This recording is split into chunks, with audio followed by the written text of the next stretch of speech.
Good evening. आवर्त सारणी एवं आवर्तता। आधुनिक आवर्त सारणी का विकास कैसे हुआ? विकास फर्स्ट है डोबरिन का त्रियक नियम। इन्होंने क्या दिया? इन्होंने क्या बताया था कि समान गुण वाले इलेक्ट्रॉन्स को तत्व एलिमेंट्स को तत्व वाले वर्ग में व्यवस्थित किया, जिससे त्रियक कहा गया, जिसमें कि मध्य वाले तत्व का परमाणु द्रव्यमान अन्य दो परमाणुओं के द्रव्यमानों का समांतर माध्य अथवा तीनों एलिमेंट्स का लगभग एक समान परमाणु द्रव्यमान होता है। जैसे कि अगर इसका और इसको करें तो बीच वाले का क्या होगा? जैसे कि 7 और 35 को जोड़ा बराबर 23 आ गया। ऐसे ही या तो इन तीनों का बराबर होगा या पहले और दूसरे का समांतर माध्य तीसरा आएगा। यह कुछ तत्वों के लिए ही सीमित था, अतः इसे अमान्य कर दिया गया।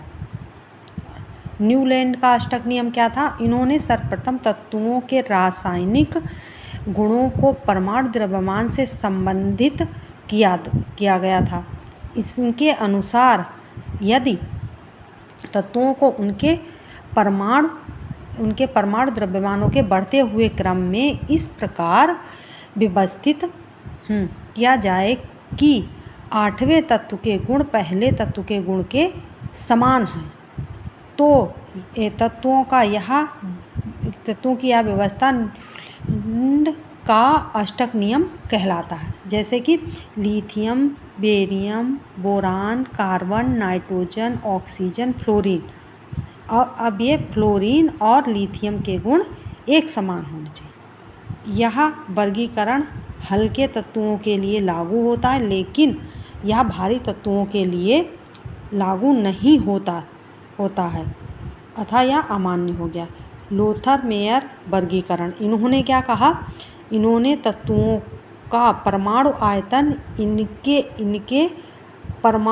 परमाणुीय द्रव्यमान में ठोस अवस्था के घनत्व से भाग देकर ज्ञात किया। इन्होंने क्या किया कि इन्होंने तत्वों का परमाणु आयतन इनके परमाणुीय द्रव्यमान में ठोस अवस्था के घनत्व से भाग देकर ज्ञात किया। इन्होंने परमाणु द्रव्यमान और तथा इनके आपेक्षिक परमाणु आयतन के मध्य विभिन्न तत्वों के लिए ग्राफ आरेखित किया, जिससे निष्कर्ष प्राप्त हुआ कि तत्व जिनके गुण समान होते हैं वक्र में समान स्थिति को ग्रहण करते हैं, और क्षारीय धातुएं जिनके परमाणुीय आयतन अधिक होता है यह वक्र के शीर्ष पर स्थित होते हैं।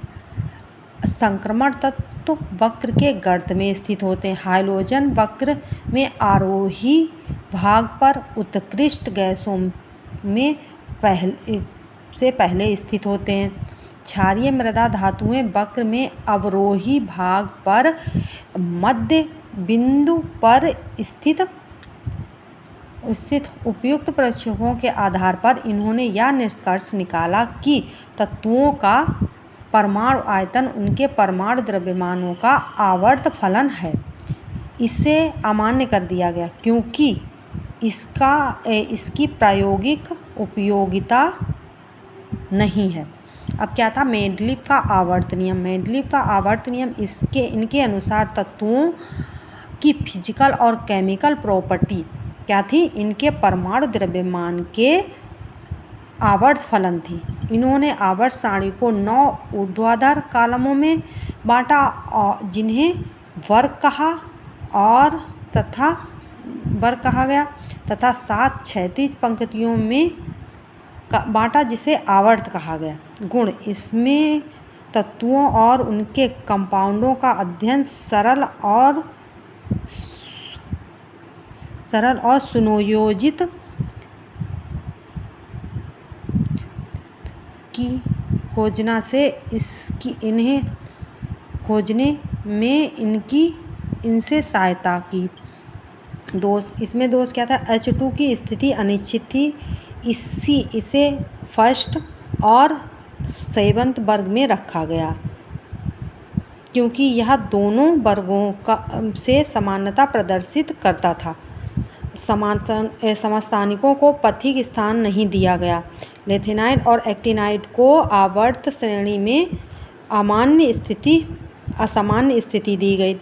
आवर्त श्रेणी में तत्वों को परमाणु द्रव्यमान के बढ़ते हुए क्रम के अनुसरण में पूर्णतः व्यवस्थित नहीं किया गया। समान तत्वों को विभिन्न वर्गों में रखा गया और असमान तत्वों वाले गुण वाले तत्वों को समान वर्गों में रखा गया, जैसे क्षारीय धातुएं और क्षारीय मृदा धातुओं में रखा गया।